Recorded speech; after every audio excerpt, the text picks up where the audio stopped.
Hey, we know you have a lot of options out there for podcasts, so I just want to take a second and say thanks for tuning in again to another episode of the Voyage Cast. My life just hasn't been some walk in the park, and I can still have this kind of joy and this kind of peace because I have been through the storm, but I know that the storm eventually ends. If you still have a pulse, you still have a purpose, so never forget that. Today, we have a special guest. We have Amber Roper with us today. Amber is one of our clinicians at Voyages. She's also a musician and a very interesting human, and we're going to dive into her story a little bit more today. Welcome, Amber. Hi. Thank you for having me. I'm honored to be here. Well, we're glad to have you. I'm glad to have interesting humans on my podcast. Amber, do you want to start off and share a little bit about how you got into therapy and becoming a therapist? Sure, of course. So this is not the way that I thought my life would go. Growing up, I thought I was going to be heavy in music and travel the world singing and, having concerts, that kind of thing. And I even went to Bible college to become more trained in worship leadership, learn more about the Bible, that kind of. What college did you go to? I went to Highlands College, Church Where's of the that? Highlands. It's in Alabama, Birmingham, okay. Alabama. Very cool. So, yeah, I went to Bible college, got trained, and we had to do a lot of things to graduate, but one of the weirdest things was run a half marathon. What? Why? I know, right? Why? That makes tons of sense. Character, discipline, all the stuff they say, Anyway, so... And running half marathons. Right. Yeah. So my first day of training, I was running on one of our neighborhood trails, a very familiar trail. Me and my sister grew up on this trail, like no danger, no threat, anything like that. And this one particular day, I was wearing a shirt, I'll never forget, a shirt that the school had given us that said I was made for this. So I had on this shirt, I was running, I started training for the half marathon, and I won't go into a lot of details for the sake of time, but there's a lot of God details in that story and how I was able to survive. So I was running, and there was this random person who just decided to attack me and sexually assault me, and I had a rock in my hand, and that's how I ended up escaping. I stabbed him in the stomach and ran all the way home. Good for you. So, yeah, it's a God story. Like I said, he's the one who told me to pick up the rock. And I was like, what would I need with a rock? What can I do with a rock? And he said, what did David do with a rock? And I picked it up and kept running. There was no appearance of a threat anywhere at the time. You picked up the rock before anything happened? Yeah. Wow. So I had it in my hand when everything happened. That's Wow. unreal. Yeah.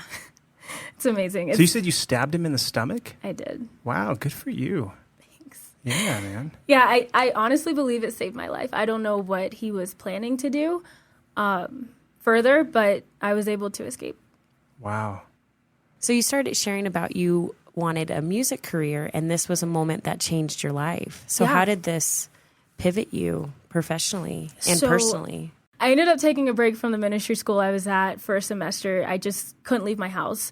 So I had severe PTSD. I was sleeping with my mom every night, having night terrors every night, and didn't want to leave the house. So my parents would drive me to therapy, and that's how I started opening up. I started to go through the healing process. After 12 sessions, insurance said, oh, that's enough. What? Yeah. So it was like the midst of the healing journey, and it was just cut off. So then that's kind of when I developed my own personal relationship with God. I'm not going to say that it was easy. I definitely was very angry at why would you let this happen? Like, if you saw this coming, why would you let this happen? Especially with the way that I was before it happened. My mindset was, well, I have angels protecting me, so nothing bad's ever going to happen to me. Such a naive mindset, but that's where I was. And after this happened, I went to the other extreme as far as everyone wants to hurt me. No one's safe. I can't go anywhere without getting hurt. Because I didn't know why. Some random stranger, I didn't know why me. Like, why me? So I wrestled with that. I stayed in the house all the time, and that's when I started reading the Bible and reading it more, and just like I really identified with Job's story. It's like so many bad things keep happening. I went to start fighting at a martial arts school. I worked there so I could fight there for free. And I remember one day I had seen my assailant when I was driving, and I had a panic attack. I ended up taking an anxiety medication and then falling asleep at the wheel and then crashing into the truck in front of me. And it was just like one thing after another. That next week I was fighting and trying to level up in my belts. And I was moving some sparring gear and the counter fell on my foot and crushed it. So I was out the game. Like, I was like, well, the one thing I had as self-defense to kind of help me to feel empowered and get back out there was just gone. So it was definitely a journey, but over time I was able to get that confidence back. I think the thing that helped the most was moving from Alabama. I had seen my assailant multiple times, and every time I would get re-traumatized and triggered and feel like I was going backwards. So moving to Fort Bragg, living on base, helped me to start back going on walks. I had a service dog, and he would wake me up from night terrors. He would go on walks with me, and that kind of thing helped me to kind of reintegrate into society again. I'm just stunned by that. Like, that's a really cool story, but it's sad, you're right, that you can't go and kick ass at a martial arts studio anymore. Because your foot, I mean, what happened to your foot? Did you break bones? Like what? I shattered the big toe, but eventually it did heal. Okay. So I'm good now, but at the time. So you're back in the studio kicking ass or what? No. I did pick up boxing. Good. When I was in North Carolina, and now I'm looking to get involved in fighting again. So, really? Yeah. That's pretty, well, you got to let us know when your first event is, you know. Will do. That's awesome. Amber, I'm sure your story can be very meaningful for a lot of believers. You, prior to this, awful thing happening to you, I'm a believer, I'm protected, nothing bad will happen to me, and then something bad happened to you. Have you, what would you like to say to people just about how that impacted your faith walk or just your view of life in general, that bad things can happen even to believers?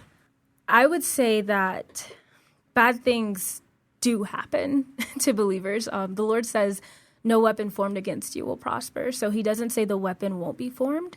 It just won't prosper. And so in my case, the attack happened. He prepared me for it. I survived. And I took that as him taking what was meant for my harm, my demise, for good. And now I'm able to help other people because I've been through it. If I hadn't have gone through it, I would not be here today. So that's a part of my story. Although it is horrific, I would not change that. Yeah. What do you think helped you get to that place in your journey of now recognizing that something horrible led you to something better? I would say time. A lot of time. It wasn't overnight. Like I said, there were months that I was angry at God, and that would entail me ignoring him or me saying like, man, some lousy angels you have. Like, I was reckless with my mouth. So, I mean, he's had a lot of grace and patience with me, but I think that so often as believers, we are taught that God can't handle our emotions when it's the exact opposite. He wants us to bring our emotions to him and our questions to him and our doubts to him, and he will lead us through it. I think the most, devastating mistake we can make is running away from him when he wants us to come to him with our doubts, our thoughts, all of those things. Was there ever a time that you wanted to take a step back? From God? Yeah. I did, yeah. Yeah, right after it happened, I was like, man, what the heck? Mm-hmm. It's just a lot of me being naive and being young. I think. And you didn't say this, you were fairly young when the assault happened. Yeah, I was 19. I had just turned 19 at the time when it happened. Mm-hmm. And that's such a stage in life that we're not expecting bad things to happen. We're bright-eyed, bushy-tailed. We're excited for our adulthood. We're excited for our professional careers, right? And we feel invincible, too, when we're young like that. I had no fear when I was a kid at that age. Right. You think nothing bad's going to happen to me. I'm good. Yeah, I'm fine. I'm the exception. Of course, right? We're always that's the naivety of the teenager. Yeah. Yeah. Hubris only gets us so far. Yeah. So I would say, to answer your question, time definitely helped. And then taking my emotions and thoughts to God and surrounding myself with supportive believers who could encourage me in that, like, well, God still loves you, he still has a plan for you, that kind of thing, even when I couldn't see it. Because I honestly could not see the light at the end of the tunnel, especially with my assailant just walking around. Yeah. And so you were 19. I mean, you left the school. You did a lot of therapy. You kind of found your way back to God. You found your way to fighting. How did you find your way to being a therapist? So, good question. Yeah. I did go back the next semester, and I ended up graduating, and then I moved, like I said. So that's when I decided to pursue my master's in crisis response and trauma therapy. I didn't know exactly what I wanted to do with my life at that point, but I figured I can help someone else go through this because I've been through it, and now I want to help other people get through it and know that there is a light at the end of the tunnel, especially with the level of severe PTSD I had and was able to overcome. Yeah, there's nothing like going through something when you're sitting with a client and really deeply understanding what they're going through. It's like if you were an alcoholic working, like as a LAC, licensed addiction counselor, working with other alcoholics, you really understand the ins and outs of how their mind works and where they're going and what they're thinking. And it does give you some kind of, extra special level of understanding of that person, doesn't it? Right, for sure. So you became a therapist. Where'd you go to school for therapy? Liberty University. Liberty, online. Okay. Very cool. All right. I took a correspondence class with them once. Did you enjoy it? I did not enjoy it. Oh. Yeah. I'm sorry. I hate correspondence classes. I need a teacher in front of me. So you became a therapist, and then, I don't know if our listeners don't know this, but you actually work for Voyage Counseling. I do. It's a blessing. I love it here. Glad to be able to have you a part of this. Hey there. Are you looking for a place to talk openly about your struggles and receive the support you need? Well, Voyage Counseling offers licensed therapists that specialize in all kinds of services. Whether it's individual, couples, or family counseling, we have the right person for you. With over a decade of experience in mental health counseling, we know how to get you where you want to be. We have offices conveniently located in Central Park, Centennial, Castle Rock, and Colorado Springs. All sessions are conducted either in person or over secure video chat platform. Our staff is composed of licensed professional counselors versed in providing therapy for anxiety, depression, trauma, ADHD, relationship issues, and even more. We accept most insurance plans, and many of our providers are in-network, so you can rest assured that your mental health needs will be met.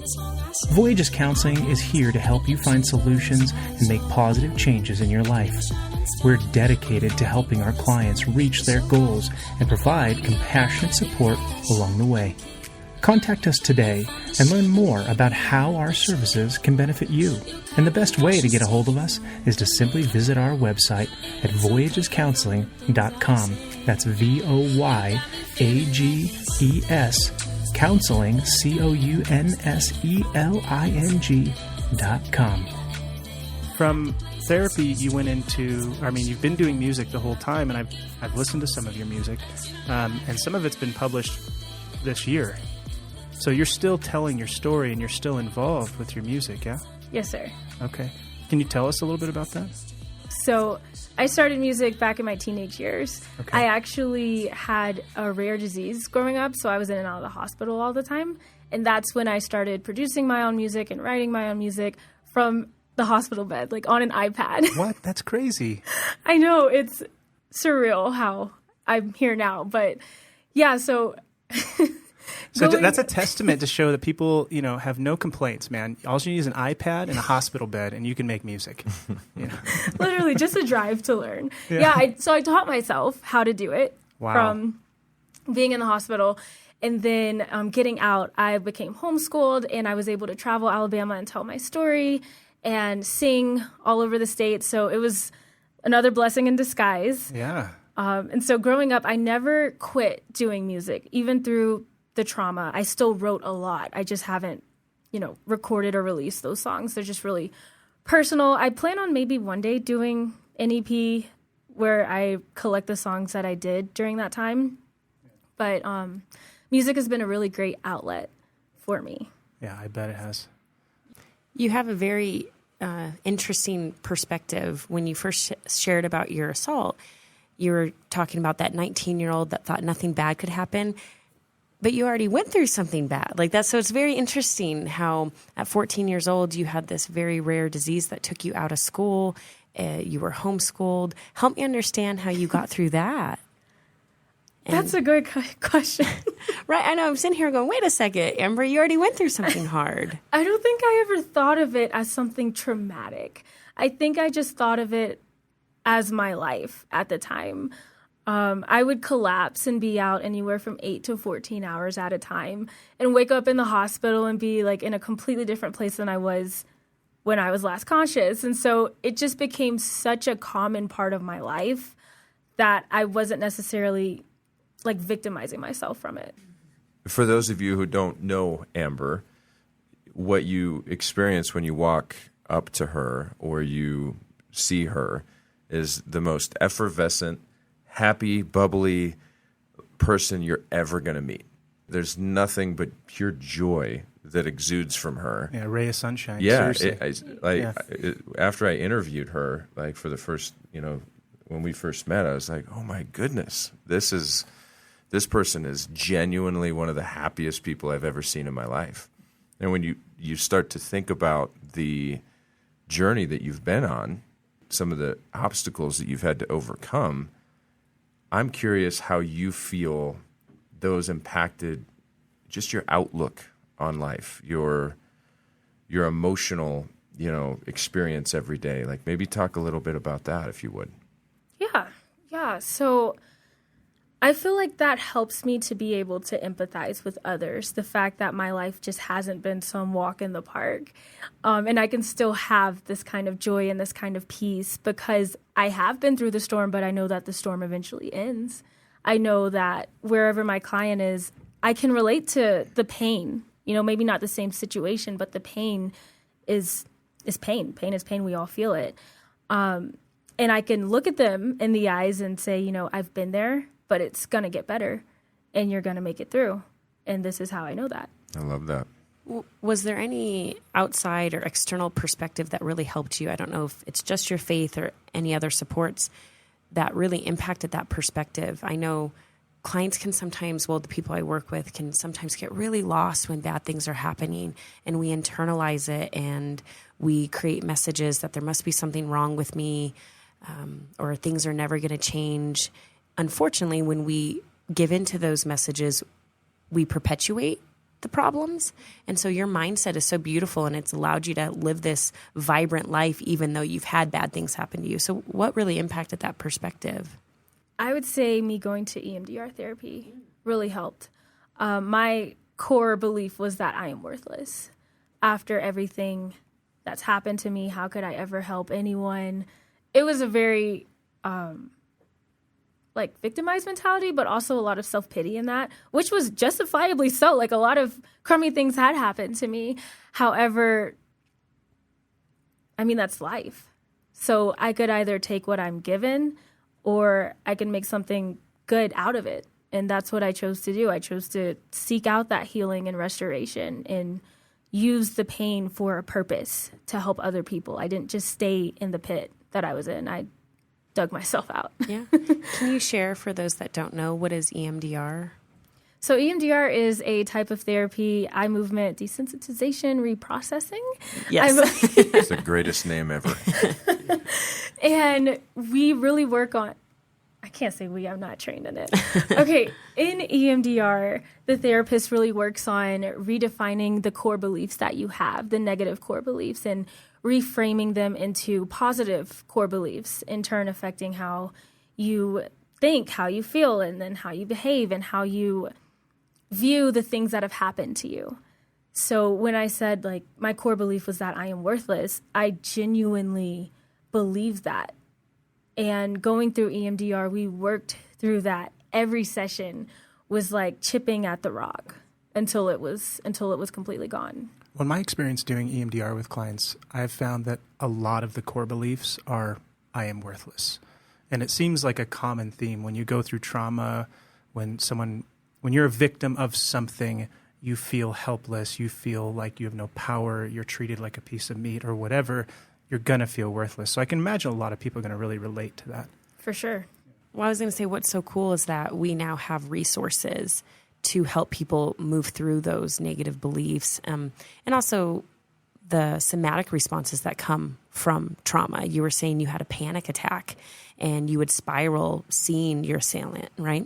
So it's just really cool that we have those resources now and people don't have to do it alone. But I think a lot of people don't know. In the therapy world, EMDR is so common. Everyone knows what EMDR is. But when you're just someone going on with life, we don't know what it is. Right. I didn't know what it was. And I was working at a church in North Carolina, and this lady was like, have you ever thought about doing EMDR? And I was like, what the heck is that? Like, what is that? I've done therapy. I've done CBT, all of that stuff. And I found an EMDR therapist, and we worked together until I couldn't anymore because of the court case. Yeah, that makes tons of sense. A lot of people won't understand the complexities around that, but there are some issues around doing EMDR related to legal proceedings. And we won't go into the details on that, but there are some considerations to make. If anybody is seeking out EMDR therapy and there is a court case related, make sure you talk to your therapist about that. Well, that's awesome to hear that you were able to be connected to an effective treatment for you. I'm going to put in the ART, all right? I'm not trained in EMDR, but I do accelerated resolution therapy. And it's awesome, right? It's awesome to be able to walk this journey with clients. And I imagine that was that pivotal moment for you getting into your own, being a provider with other people's traumas and being able to support people. Right. What's that been like for you working with clients? You're specializing in trauma. I think you are getting your PhD, correct? EDD. Oh, yeah. EDD. Okay. So you're even going beyond your master's and you're working on this. What's it been like for you to be on the receiving end or the other end of the work? That's a good question. Like I said, I never pictured myself being here. So even when I went back to school, I was just going so that I could get the scientific knowledge behind why my brain reacted the way that it did.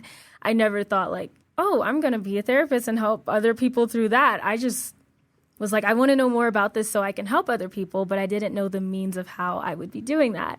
And so when I started therapy or started being a therapist, it was pretty surreal. It was like, people want to hear what I have to say and I can actually help them. And so now after doing it a couple years, I'm like, yeah, this is exactly where I'm supposed to be in this season, at least, is helping other people get through their devastating moments and helping them to see that there's a light at the end of the tunnel.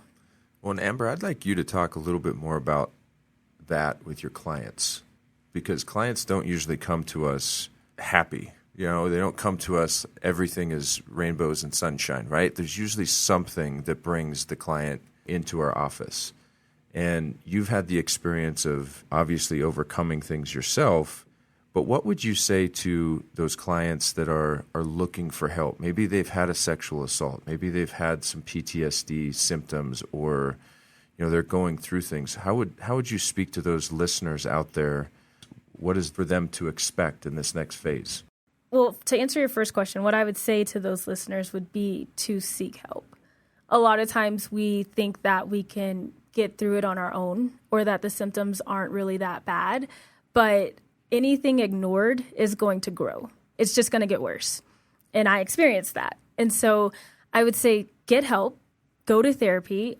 If you don't, click with the first therapist, it's like dating. You have to look around and see. So keep searching until you find someone that you click with that's someone that's going to help you, and don't give up on yourself and on your healing journey. And then what I would say to expect out of therapy, you expect what you put in. I mean, expect to get out what you put in. If you show up, if you do the homework, if you actually are honest and open with your therapist, expect to see good results. And if you show up and you don't really want to be there, you don't really want to be honest or be vulnerable, then I don't see how you would expect anything to change. That's sound advice. I like what you said there, too. And I often use this little phrase, whatever we resist persists. Right? So as uncomfortable as it is, we have to go into the parts of ourselves that don't necessarily feel good. We can't get into a habit of just, tucking things away and compartmentalizing things and not dealing with them and say, oh, those will just get better with time. Usually what happens is those things just grow and fester in the background in our subconscious. And, all of a sudden someday we wake up and we have a panic attack, or bad things start to happen, or the life circumstances we find ourselves in continue to persist, and we can't figure out why all these things keep happening to us. But it's because we're holding on to these emotions that we're not willing to face. Right. Yeah. And I think your story, if anything, represents bravery, right? I could see that. Thank you. And those people out there that resonate with your story and who you are, and listening to your music and anything like that, I think that the takeaway is be brave. Bad things do happen. Life does throw us things that we don't expect, and some of it's absolutely not our fault. But it's in our bravery of facing that and asking for help and taking a step in faith, and reaching out, that we open the possibility for growth, for healing, right? And your story, despite the fact that it was horrible, right? Some of the things you talked about are really difficult to think about anybody going through. But those people out there listening have went through things too. And hearing somebody like you, Amber, that has come out the other side, they're like, you know what? If I just take a step forward today, if I just research something today, if I just make a call today, if I just open up, I just take one step, maybe I can start to find that healing that Amber found. That's good. That made me think of a scripture that helped me in that time, where it says, be strong and courageous, be brave, do not fear, for I am with you. Like, God tells us to be brave, not because of anything that we're capable of, but because he's with us. And that's all we need. Well, and because he knows that, like anything else, the rain falls where it falls. So bad things will happen whether you're good or bad as an individual. So we have to be. It's like a command almost to, because otherwise we'll be victims to everything then if we're not, to quote your story, if we're not willing to pick up the rock. We're always going to be victims of something. So we have to be brave. So I did want to ask you a little bit more about your research and where you're getting in, what you're getting into now in school. Is your dissertation? Tell us about your dissertation. So my dissertation is on neurofeedback and the effect it has in reducing PTSD symptoms such as anxiety and depression in females. Very cool, man. So what tell us about it. Okay. Yeah. So I'm on the section where I'm like getting the bones, before I get the meat and do the analysis and all of that stuff. But it's a qualitative study, so I will be doing a lot of interviews with women who have gone through neurofeedback and have had PTSD. And I think what really inspired that was me learning about neurofeedback and the effect that it has on PTSD symptoms. It's got a really high success rate. I just wanted to learn more about what it actually is, what it's doing. And so I know in the field, it's not common to do specific studies.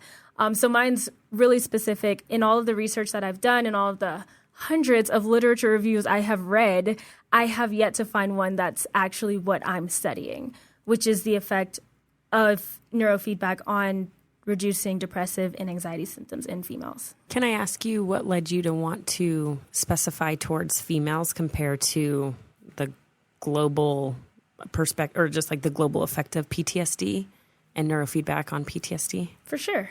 I feel like for me, in my story, I don't know why I'm just drawn to helping women through traumatic events.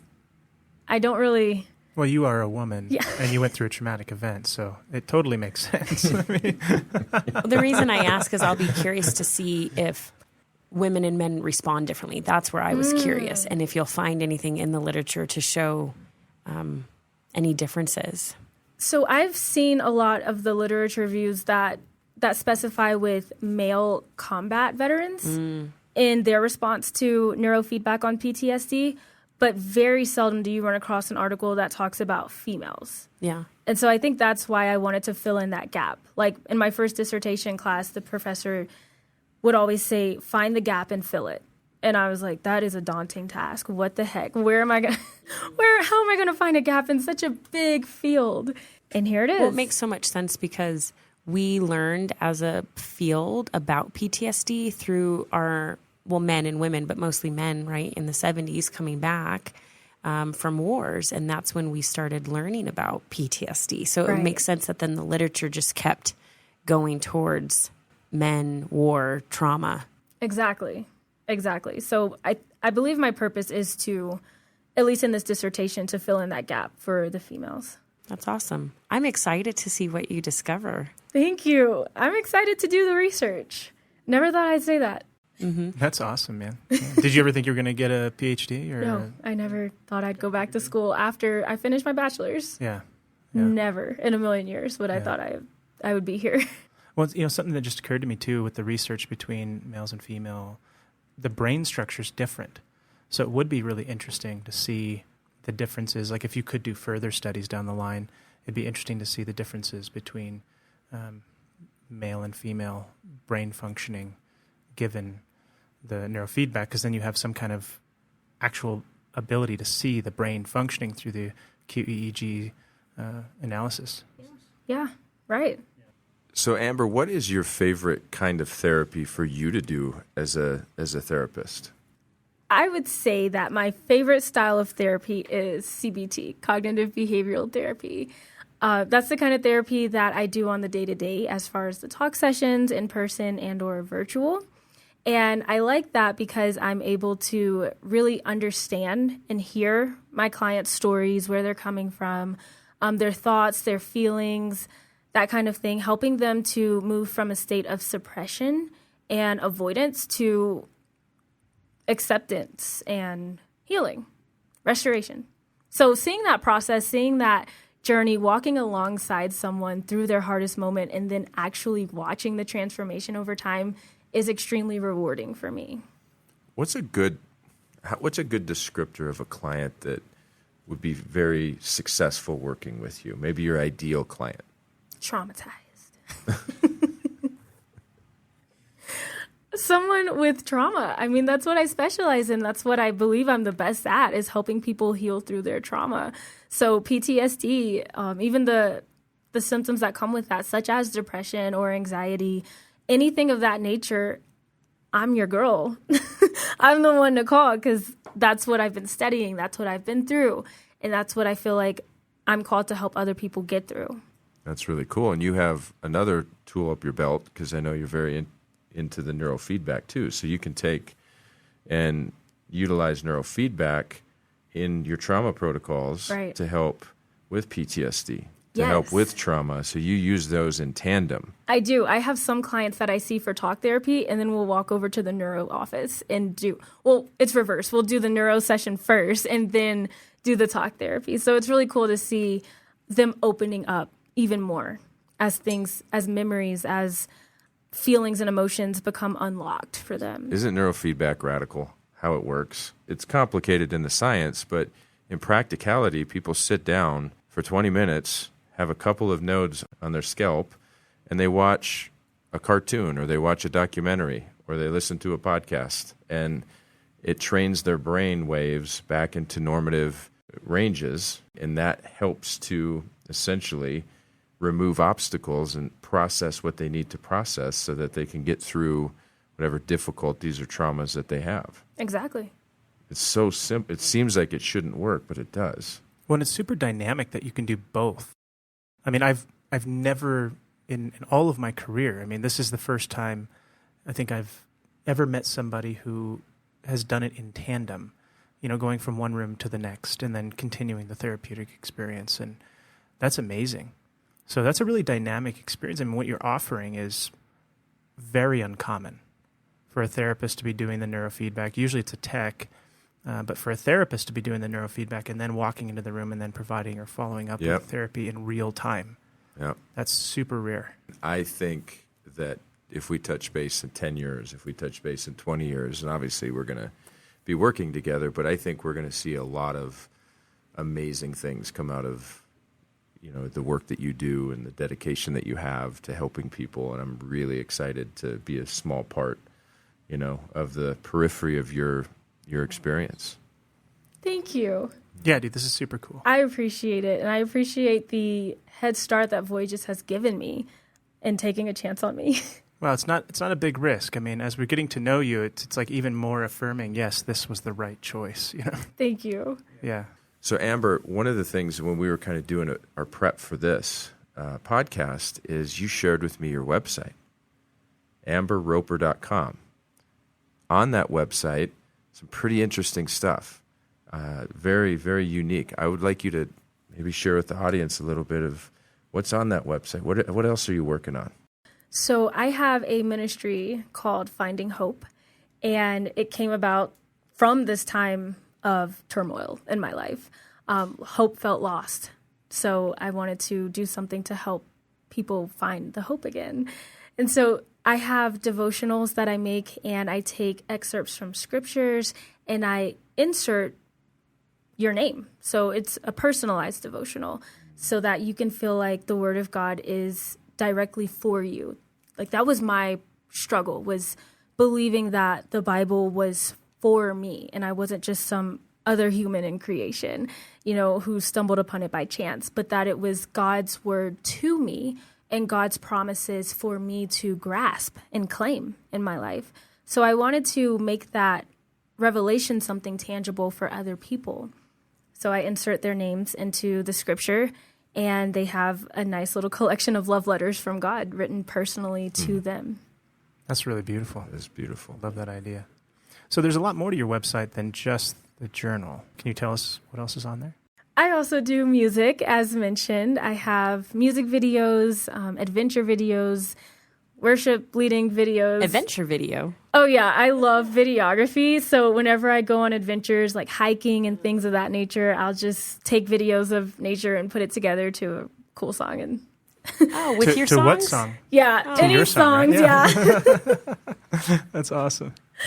Yeah, so I have a passion for videography, photography, website design, writing, and all of the gifts, work together in my ministry and what I do to help other people.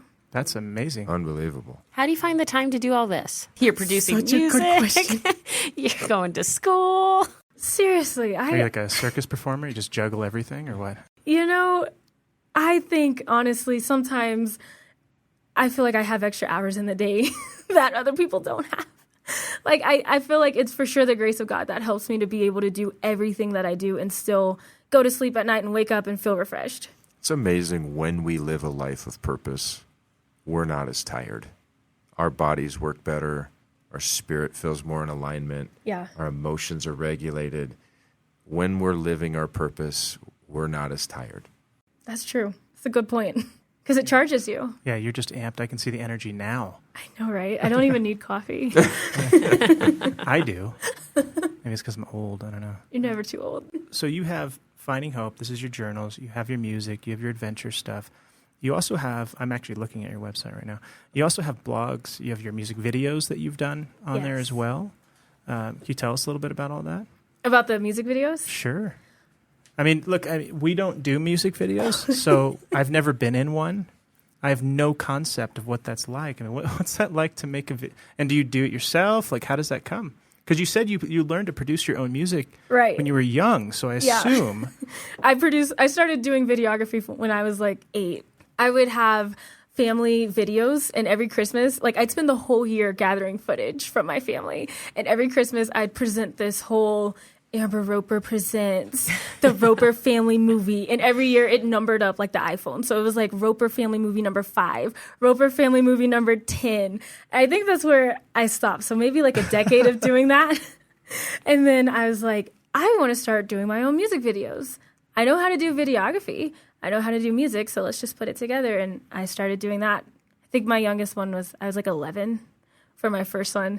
That's amazing. Don't search that on YouTube because it's private now. It's so cringe. Oh my God. I'm thinking of me when I was like 10 doing a little music video in my living room with my childhood friend. I was like, that was pretty cringy. So we're gonna find that video. It's a home video only. I don't think you can find it. Amber, can we just send you all the awkward home videos that we all have, and you can just make a compilation of all of the worst of us? That'd be so great. It'd be awesome. I know when I was a kid, apparently I didn't like to wear anything other than my whitey tighties. Oh, I bet. Just my little 4-year-old Matt is running around in his whitey tighties all the time. We're streaking. We can edit that out. No way, that's staying. That should stay. Well, Amber, it's been an absolute pleasure having you on the podcast, and we appreciate your time and your dedication, all the work that you're doing with us, and especially all the work that you're doing for the world at large and clients out there. And we look forward to everything that's going to come your Thank way. you Yeah, for it's been a having real pleasure. me. It's been an honor. And to the listener, I want to say thanks for spending your time. Absolutely. And, if you still have a pulse, you still have a purpose. So never forget that. Amen, sister. And you can find Amber on our website at voyagescounseling.com, and we'll put some links in the show notes to find her music, her website, and everything. All the things. Everything Amber. Well, that wraps up another episode of the Voyage Cast. We hope we put a smile on your face and maybe taught you a few things along the way. Remember to stay tuned for additional life-changing content. We aim to please, truly. Also, if you do like our episodes and you do like what we got going on, be sure to give us a 5-star review and share this with your friends. And if you're feeling a little extra generous, be sure to join our Patreon. Thanks so much.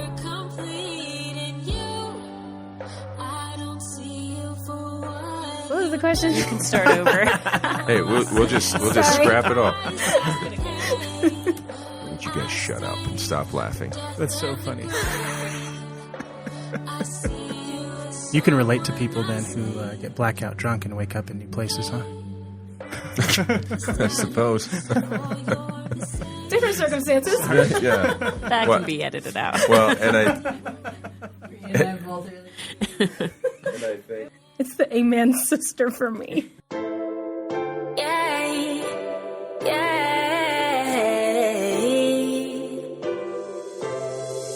I'm not gonna cry tonight, and I'm not gonna isolate all my friends who didn't like. I'm calling up to celebrate.